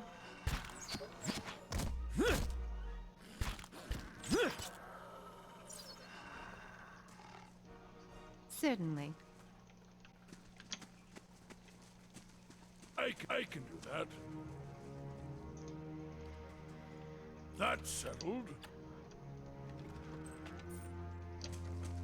What else? Are we good? Have we seen it all? We have seen it all. Alright, let's go back up here. And we'll work our way around. Look at all the doors.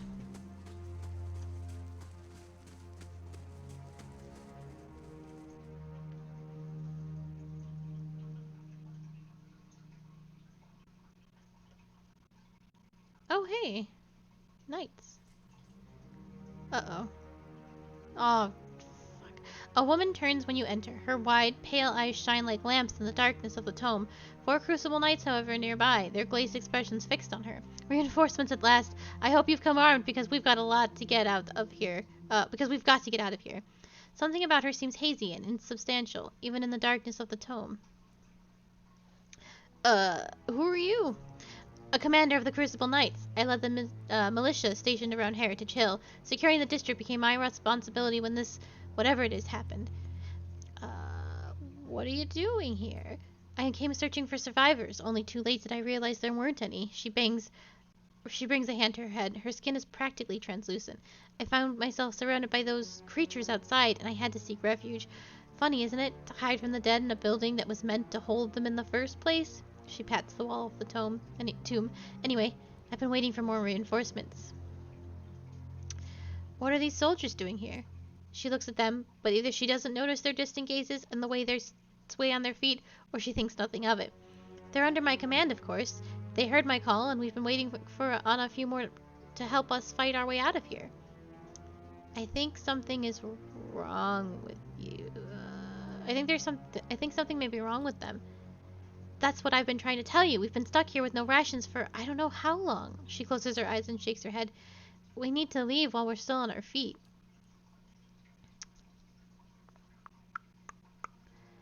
I hate to be the one to tell you this, but you're already dead. Her eyes grow cold and hard. You better explain yourself, and quickly. You're a ghost, and you've been luring Crucible Knights to their deaths. She freezes in place, hovering in the air. No, that's impossible. It's only been... I can't be.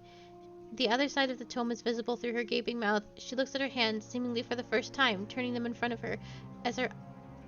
Oh, god damn it. As her eyes and her mouth widen in horror, she turns to you. What have you done to me? Her expression hardens, and the Crucible Knights behind her stir.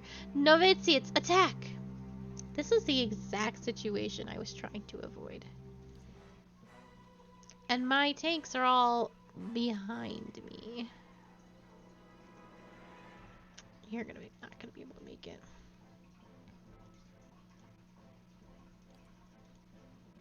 Hey. Let's see how that goes. Okay. Bear is attacking this. Fox is attacking. Well, I hope my fox... Oh god. I didn't even consider her. This is a big pile of beans.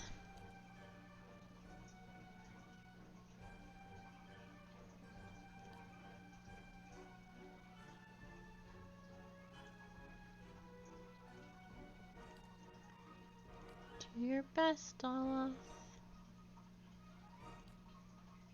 You're dealing with that. Alright, well. Let's do it. Oh, Emir got them. Good job. Deal with her.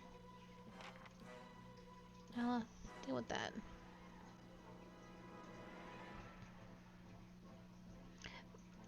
It's true. You are not incorrect. What? Get on! Need my bear to live. He is not going to live.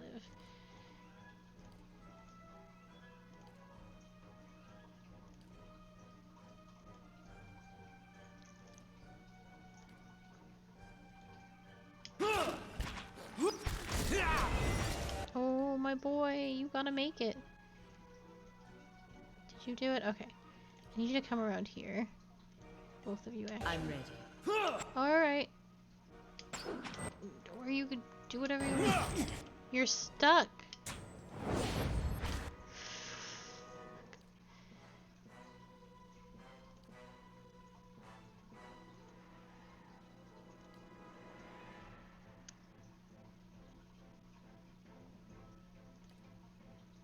Don't do that.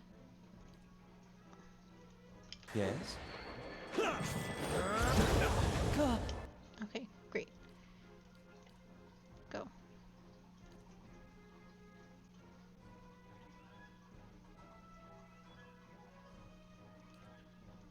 Oh?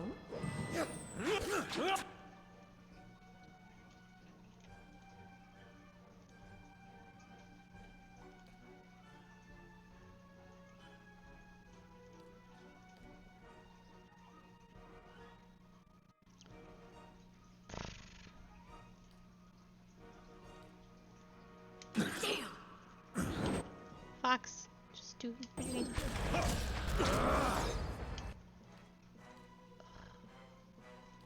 We all need a little picker-upper.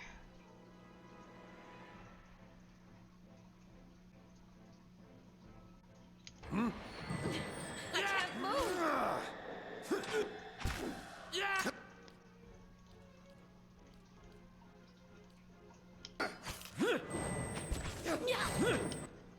Okay, okay.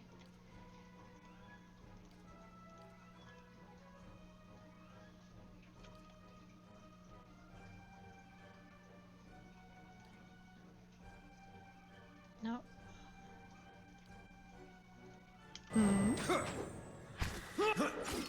Frero! Zero! She's not gonna make it.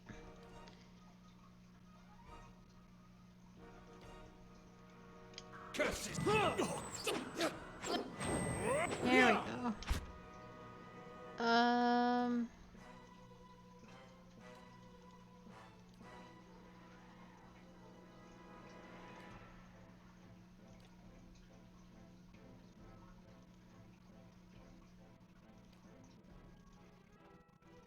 I'm ready.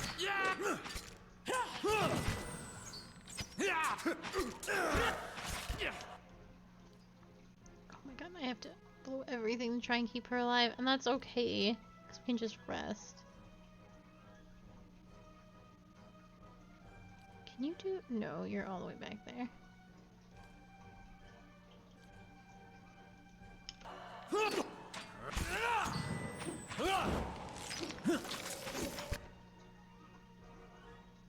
This should all pan out eventually.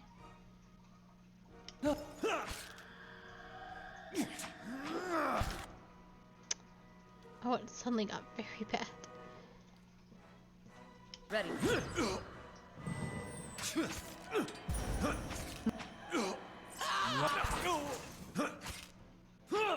Ready, Watcher. After an each month.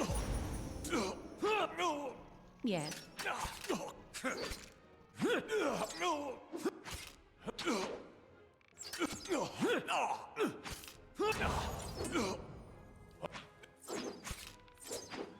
Mow it. Eat.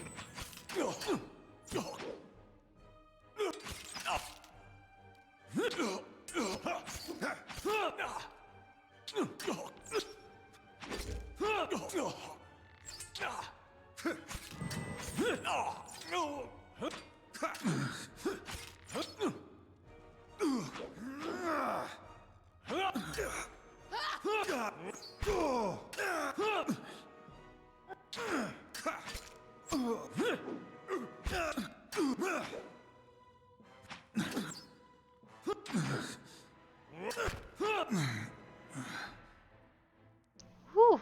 Well, we did it. Yes. It was kind of clean.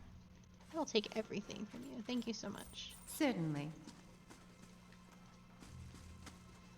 Kind of clean.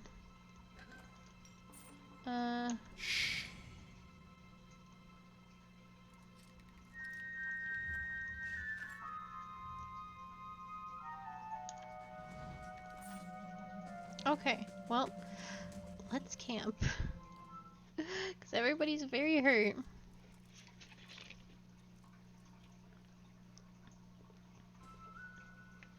Oh. You wake to see Durrance, his staff held in both of his hands before him. A flame flickers at the top of the end, casting long shadows across his face as he stares in contemplation.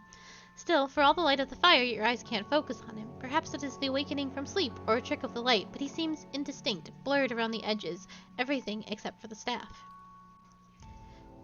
The staff, he seems to be studying its engravings. As you watch, the engravings glow thinly red, like through the cracks of suffused wood.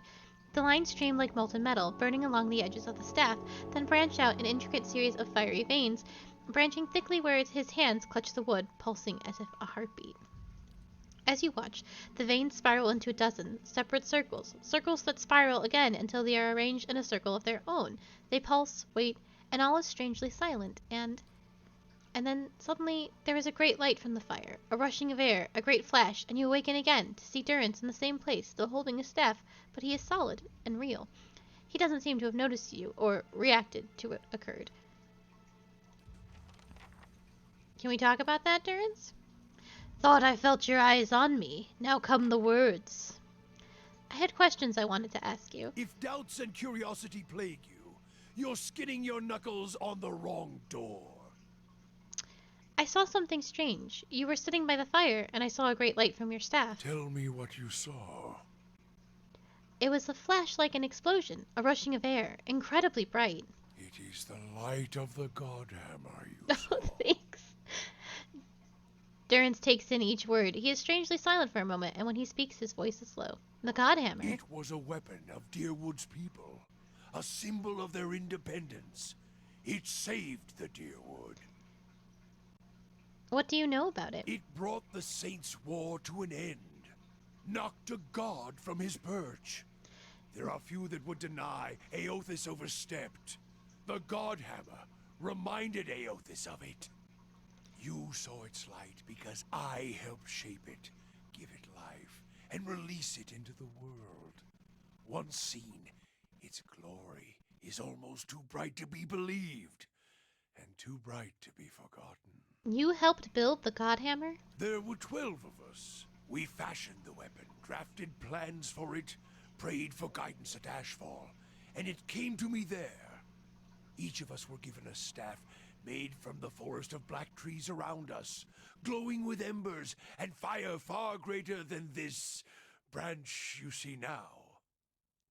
It felt as if the staff was Margaren's own finger, guiding my hand, guiding the other 11, the shadows of the 12 who would come to stand on the bridge to stop Aothis.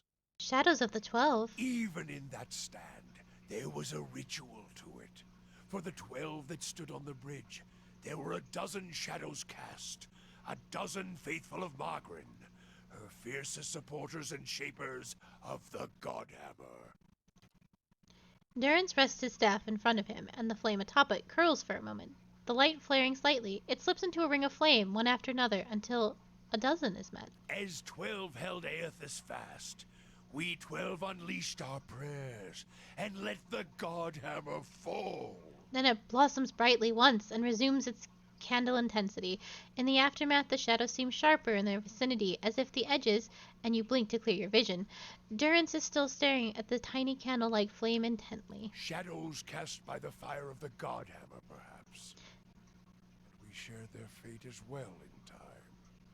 Now the spine of the Deerwood is marked by the Godhammer, marked by Margaret. Durrance frowns and moves his gaze from the staff. What do you mean, shared their fates? Not all deaths come with stilled breath and stilled heart.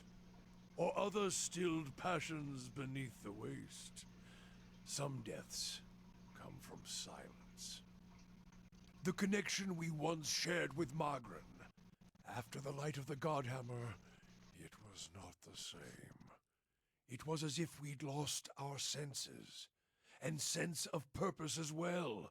Instead of victory being welcomed, there was silence, within and without. Not many can claim to have killed a god. It is less a heroic tale than you would think. And such a death, it changed our faith. All faiths, I expect. Doubt followed, and the world changed. I do not believe Margaret was pleased by what we had done. Why is that? The world is broken, the wheel stilled. There is sickness in the world's heart. Perhaps the price of crossing a god. Crossing two gods. Even as Margaret shaped our hands, perhaps we carried her will farther than was allowed. Just as Widewind did. Saint Widewind. Mortal arrogance to match mortal arrogance. Yet if the world had changed, then I sought to change with it. If I had forgotten some of Margaret's teachings, I would find them again. I would make her see me again. What did you do? I remembered Margaret's teachings. How reminders on the flesh were more important than the death of a vessel. And I wondered if killing Aethys, if that had simply set him free. Had it allowed him to escape his punishment and be taken on the wheel? Like a mortal? Duran's voice takes an odd upturn. For once it feels like he is genuinely asking a question. He shakes his head. As I stepped from the now blessed Godhammer Bridge, I thought of Ashfall. I thought of the war of black trees. Wondered if I needed to be burned to find myself again. That is Margaret at her heart. At least that is my hope. These are the doubts that befall me. What happened when you returned to Ashfall? The road to Ashfall is long. Gives one time to think. If you think long enough, you do not go home. I left without telling anyone, with only the robes I wore at Halgot, my staff, and my name, which is long buried. Of my fellow 11 craftsmen, disciples, I know not what happened to them, if they suffered the same doubt as I did. But it was underserved. It was wrong. We had done all that Or had asked. Grab victory from defeat and... Yeah, so that's what it sounds like. It sounds like they were guided by their god to put a stop to Aethys, but I don't know what Aethys did to be warranting a bomb in the face, and then they killed that god, and it really fucked up the world, and then she was like, hey, oh, hey, that was too far. You can't just go do that, and abandoned them? Or at least that's what Durance thinks happened. You feel as if your god has betrayed you? There is something about being used and cast aside. Perhaps Widewind himself felt it. There at the end, when the hammer struck. To be the proof that your god is hollow as the vessel it inhabits.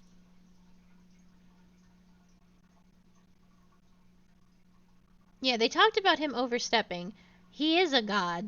Like, I feel it is his place to overstep. Oh, okay.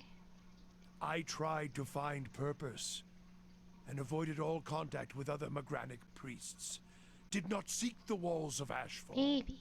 And sought to make amends to my god through actions. There's a lot of like reading you can do, and I haven't gone through the books because that's probably not super interesting to do on stream. So there's like a lot of history and world to this game that you can choose or choose not to sort of divulge in. So I may do that in my own time and read all the books and whatnot and see if the answers are there.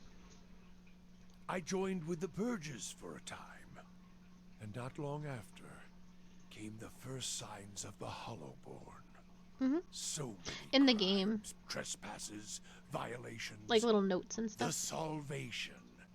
Animancers were another sickness born of the Saints' War, a relapse of innovation, of desperation to heal what we had caused. All seemed worse than before the bridge, not better.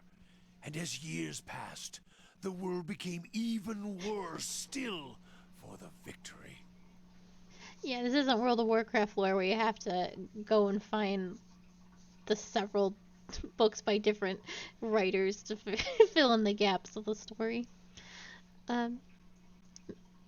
Maybe the Purges weren't what Margaret wanted either. Oh, hold on. Now I see why you call your goddess a whore. She jilted you, and you still pine for her. Sweat collects in the sooty caresses of his forehead and runs down his ruddy cheeks. It drips from the tip of his nose. His mouth moves, but his utterance makes no sound. He is, for once, at a loss. Feeling your gaze, he quickly composes himself, wiping his forehead with the back of his dirty hand. Worship the whims of some fickle bitch, and you'll never be more than dirt beneath her feet. Worship what she worships, on the other hand. Take her fire for your own, and her esteem comes on its own. Of course, by that time, you no longer need it. Trial and transformation, sure as Durance taught. Durance glares at you, and staring into his eyes gives you the feeling of peering over the edge of a great cliff. You think to put the coals to my feet, but what's burned once will never burn again. These talks are your trial, Watcher. You cannot deflect the truth to one who has already been purified by it. Take care. Tell me what happened on the bridge. I thought we were gonna do more game, but it's just gonna be Durance till the end of stream. We chose the bridge because we couldn't control it. Durance's hands tightened at the top of his staff, as if holding it by the neck. It was a place where we could choke. Aothis in his own footsteps, where we knew his feet would fall. A narrow neck of stone. But it was more than that. It was the spine of the direwood, symbolic of its backbone. Such symbols are important in the construction of a weapon. Durance studies his staff, his eyes traveling along the etchings. Any weapon. Durance's face hardens and his eyes burn, his eyebrows narrowing. I suspect Aothis knew that as well, and so did his vessel in its arrogance. His hands tightened on the staff. He intended to walk upon the bridge as if walking on the backs of the direwood, and we intended to burn him with the light of our faith and his. 12 on the bridge, 12 in the shadow, and give ourselves to it. Gave yourselves to it. We put much of ourselves into the Godhammer. Such a device is not simply interesting. a machine. There are elements of the spirit in it. Even Widewind's spirit. I will never say anything like super accusatory to them. Like, you can be a huge asshole in this game. Like, unbelievable. So I'm very kind to like Aloth because I like him a lot, and I try and be kind to Adir, but I'm not gonna let Durance push me around. So, but I will be mindful. Elements of this Widewind, why? We all studied Widewind. He was our enemy, and he had provided the flesh the god wore as a cloak. That flesh made him vulnerable. I knew what fields his hands had tilled, his family, what he had harvested, where he had been born. We sought to know him, what had led him to fight us. Why was that important? You don't kill the god. You kill the man it inhabits. And you leave that man a ruin. Burn him to ash. The weapon was meant to not only burn his flesh, but it would burn his soul. And it did. at the cost of our own, and at the cost of our goddess's favor. That whore be damned. Is that why your image was blurred in the dream? Durance frowns, glances at you with a sharp look. Perhaps your eyes were blinded by the Godhammer's light, Watcher, he snorts. I may feel half a man at times, but even that is twice that of most others. If you fear for my spirit, your fears are baseless. The Godhammer, seeing its light, only fueled my anger and made me stronger, made me re-examine the teachings of Margaret, put them in a new light. It looked as if there was only a part of you, as if your spirit had been sheared in half. I do not need you to cast any more questions on me, Watcher. Nor did I ask you to look upon me without my leave. Get gone, and leave me be. Oh, I'm sorry.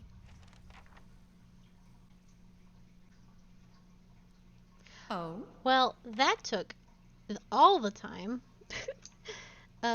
Certainly. So, at risk of having to do all that again, I am going to leave, and then I'm going to walk back in there, and that should save the game all nice and easy. But yeah, that actually ended. Holy crap, where am I? That will have to be it for today. I very much believe we'll finish Heritage Hill. There's only a couple more doors to go into tomorrow, of which I will be back tomorrow at 6 p.m. EST with more Pillars of Eternity, but I will be back before then at 2 p.m. EST with more Darkest Dungeon. That's going poorly. We've only just begun and it's going poorly, as to be expected.